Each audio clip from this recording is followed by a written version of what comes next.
घर की औरत पार्ट 2। मीना याद है ना आपको, जिसके ससुराल में ससुर और पति कैसे उसका और उसकी सास का अपमान किया करते थे। वैसे तो मीना को नौकरी की इजाजत मिल गई थी, लेकिन मीना ये क्या है? खाना अभी तक नहीं बना। कब से मैं यहाँ बैठा हूँ कि नाश्ता कर लूँ। बस 2 मिनट, वो ऑफिस की एक ईमेल करनी है। तभी ससुर जी आ जाते हैं। मैं ना कहता था, जिस दिन ये फीमेल ईमेल करने लगेगी घर नहीं चलने वाला। तभी सास हाथ में नाश्ते की प्लेट ले आती है। ये लो, सभी उपमा खाओ। गर्मा गर्म स्वादिष्ट उपमा देखकर वाह माँ जी, 2 मिनट में ये कमाल, क्या बात है। वो आता है ना रेडी टू ईट वाला पैकेट, वही बनाया है। स्वाद बता बहू कैसा है। कल तक जो बीवी पति के नाम से ही कांपती थी, बहू के आ जाने के बाद कैसे उड़ रही है, ये देखकर ससुर जी को आ जाता है गुस्सा। हाँ हाँ, पैसे तो पेड़ पर उगते हैं ना, या तेरा बाप दे जा रहा है जो बैठे बैठे पैसे खर्च कर रही है। अरे जरा शरीर चला लिया कर, वरना पता है ना जब मेरा हाथ पड़ेगा तो कैसे काम करती है तू। बहू बेटी के सामने खुद का अपमान सास बर्दाश्त नहीं कर पाती और रोती हुई कमरे में चली जाती है। क्या पापा, क्या जरूरत थी माँ से ऐसे बात करने की? सुबह से कुछ नहीं खाया है, अब जब खाना आया तो रुला दिया आपने। चलिए देखते हैं माँ कहाँ गई। मेरी जूती भी ना जाए उस पागल औरत को देखने। अरे क्या गलत काम है ना, बस यही ना कि भाई पैसे बचाओ। अरे कमाने बाहर निकले ना तब पता चले कि कैसे हड्डी गल जाती है। बात तो सही कह रहे हैं पिताजी, माँ को तो बस पैसे उड़ाना आता है। अरे पर माँ ने तो सबके लिए नाश्ता ही बनाया था ना, कौन सा खुद के लिए गहने खरीदे थे। खैर, बहू समझ जाती है कि सारा मामला कमाई का ही है, क्योंकि सास कुछ करती नहीं, कुछ कमाती नहीं, तो ससुर जी उन पर हावी रहते हैं। फिर क्या था, अब थी बारी बहू की। माँ जी दरवाजा खोलिए, देखिए मैं उपमा लेकर आई हूँ, गर्मा गर्म खा लेते हैं। सास कमरा खोल देती है। सामने खड़ी होती है बहू, हाथ में उपमा की प्लेट लेकर। बहू सास की सूजी आंख देखकर समझ जाती है कि मामला गड़बड़ है। वो बात पलटते हुए कहती है, माँ जी वो आपकी काली साड़ी पर काला ब्लाउज है ना, वो प्लीज मुझे दीजिए। मुझे कल ना काली साड़ी पहनी, लेकिन कोई ब्लाउज ही नहीं है। सास बहू की बात में अपना काम भूल जाती है। हाँ हाँ बहू, क्यों नहीं, वो तो मैंने अपने हाथों से डिजाइन किया था। चल अभी निकाल कर देती हूँ तुझे। सास बहू को ब्लाउज निकाल कर दे देती है। फिर अगले रोज, माँ जी आज तो ऑफिस में कमाल ही हो गया, पता है क्या, सारी सहेलियों ने घेर लिया, पूछ रही थी ब्लाउज कहाँ से खरीदा। मैंने भी बोल दिया मेरी सास ने सिलाए, वो भी खुद डिजाइन करके। ये तो वही बात हो गई कि झोला छाप डॉक्टर की दवाई काम कर गई। अरे बहू ये तो बस ऐसे ही बना दिया था। लेकिन माँ जी आपको पता है, ये देखिए 2 लोगों ने तो मुझे कपड़ा भी दे दिया और नाम भी, सेम टू सेम डिजाइन का ब्लाउज बना दो, और बदले में ये 2000 रुपए। हाथ में 2000 देखकर सास की तो आंखें फटी की फटी रह जाती है। अरे बहू ये तो कमाल ही कर दिया, ये काम तो मैं कल तेरे ऑफिस जाने से पहले ही खत्म कर दूंगी। सच्ची माँ जी, कैसे इतनी जल्दी? अरे बहू वो बस नाप है ना, उसी के आकार का काट काट कर डिजाइन ही तो देना है। ये तो मेरे बाएं हाथ का खेल है। अगले रोज बहू ऑफिस जाती है और फिर शाम को 2 ब्लाउज ले आती है। अरे बहू क्या बात है, लेकिन इसकी डिजाइन। बहू फोन में सास को डिजाइन दिखाती है। अरे ये तो बच्चों वाला डिजाइन है, रुक अभी थोड़ी देर में ही दे देती हूँ। सास बहू को कपड़े सिल कर देती और बहू सास को रुपए। फिर एक रोज, माँ जी ये लीजिए कपड़े, लेकिन इसकी सिलाई मैंने ज्यादा ली है, वो क्या है ना हैवी काम है, तो मेहनत ज्यादा लगेगी ना आपको। अरे रहने देती बहू, मैंने कौन सी बुटीक खोली है। बहू को सास की बात में दम लगता है और वो कुछ सोचती हुई निकल जाती है। वो कमरे में बैठी होती है कि उसकी ससुर की जोर जोर से चिल्लाने की आवाज आती है। फिर फिजूल खर्ची, अरे तुम्हारे जैसी बेकार ना काम काज करने वाली औरत कब पैसे की कीमत समझेगी। क्या जरूरत थी ये मशीन खरीदने की? अरे वो मैंने EMI में ली है, आपको पता है ना कपड़े सिलने का कितना शौक है मुझे। हाँ तो क्या दर्जी बनोगी, लोगों को पकड़ पकड़ कर नाप लोगी?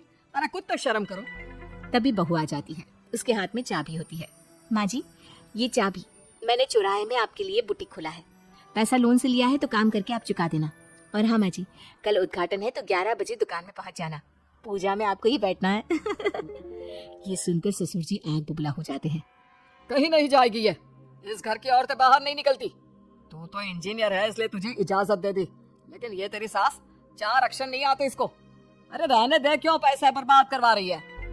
सास को डांटने की आदत ससुर जी को जो लग चुकी थी। सास बहू की ओर देखती है, तो माँ जी कल वक्त से तैयार रहना। ससुर जी आप ही तो माँ जी को कहते थे ना उन्हें पैसे की कदर नहीं है, तो अब वो खुद ही कमाने जा रही है। अरे और क्या पापा, देखिए मीना ने कितना अच्छा बुटीक खुला है माँ के लिए। अरे रहने दो, ये कुछ नहीं कर पाएगी, गंवार कहीं की। ससुर की रजामंदी ना होने के बाद भी सास काम करती है, लेकिन ससुर भी ससुर होता है। एक रोज सास देर से घर आती है। कहाँ घूम रही थी? ये कोई वक्त है घर आने का? घर का ठेका क्या आप मर्द लेंगे? अब लगोगी रसोई में, क्योंकि तुम्हारी बहू रानी भी नहीं आई अभी तक। पापा आज बाहर से ही मंगवा लेते हैं। आज बहुत ज्यादा काम था, किसी की शादी का पूरा कपड़ा सिलना था। कल उन लोगों की ट्रेन थी, खुद बैठ कर काम करवा कर गए हैं। बहू, ये पैसे हैं आज के गल्ले के, जरा संभाल ले। ससुर देख रहा होता है कि कैसे कल तक जिस औरत को वो बुरा भला कहकर डरा कर रखता था, वो आज उससे ज्यादा कमा रही है। देखता है कितना दिन कमाती है। ससुर अब रोज कोई ना कोई ऐसा काम करता है जिससे सास का काम बंद हो जाए। फिर एक दिन, हे भगवान, 10 बज गया, बुटीक खोलने का वक्त हो गया है, लेकिन ये मेरी साड़ी, इस पर ये क्या गिर गया? पता नहीं किसने क्या डाल दिया, अब क्या करूं? सास दोबारा अलमारी से दूसरी साड़ी निकालती है, फिर उसे प्रेस करती है और किसी तरह बुटीक पहुंचती है जहां पहले से ही कस्टमर खड़े होते हैं।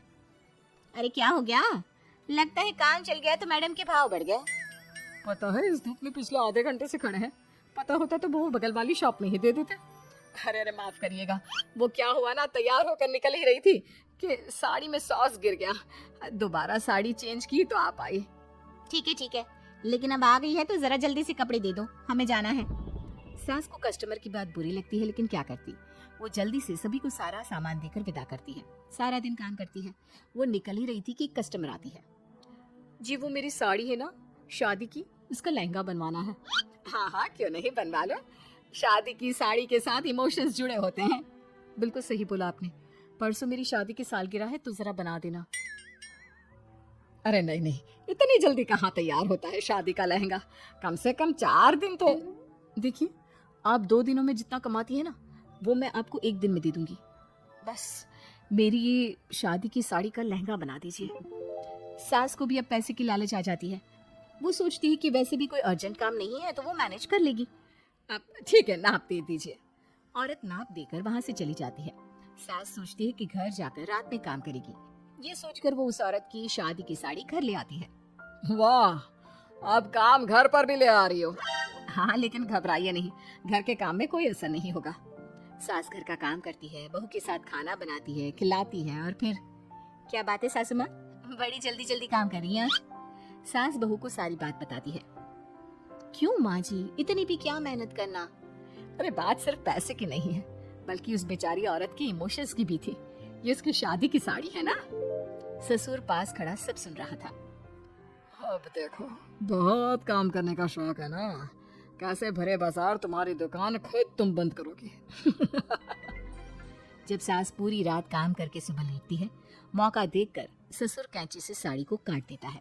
अगली सुबह, चलो कल आधा लहंगा सिला था, आज पूरा करके शाम को ही उसे उसका लहंगा सौंप दूंगी।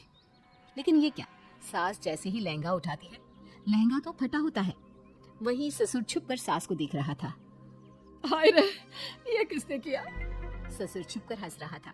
बहू देख लेती है और ससुर के पास जाती है। पिताजी, आपसे ऐसी छोटी हरकत की उम्मीद नहीं थी। आप खुद ही दुकान बंद करेगी। ससुर वहां से चला जाता है। सास भी वहां आ जाती है। वो समझ जाती है कि उसके पति ने ही साड़ी पर कैंची चलाई है। लेकिन फिर शाम को, जी वो मेरा लहंगा तैयार हो गया? हाँ जी, मैं तो कहती हूँ कि आप एक बार लहंगा पहन कर भी देख ले। औरत लहंगा पहन कर आती है और खूब खुश हो जाती है। अरे ये लहंगा है ना अंकल जी, कमाल का, आंटी जी ने बनाया है, बिल्कुल लेटेस्ट डिजाइन। औरत सास को ढेर सारे पैसे देकर चली जाती है। लेकिन मैंने तो ये औरतों का फैशन है, कहीं से सिल दो या कहीं से काट दो, फैशन ही होता है। चलिए शाम का खाना मेरी तरफ से, आज आपका जन्मदिन है ना, रिटर्न गिफ्ट तो बंद।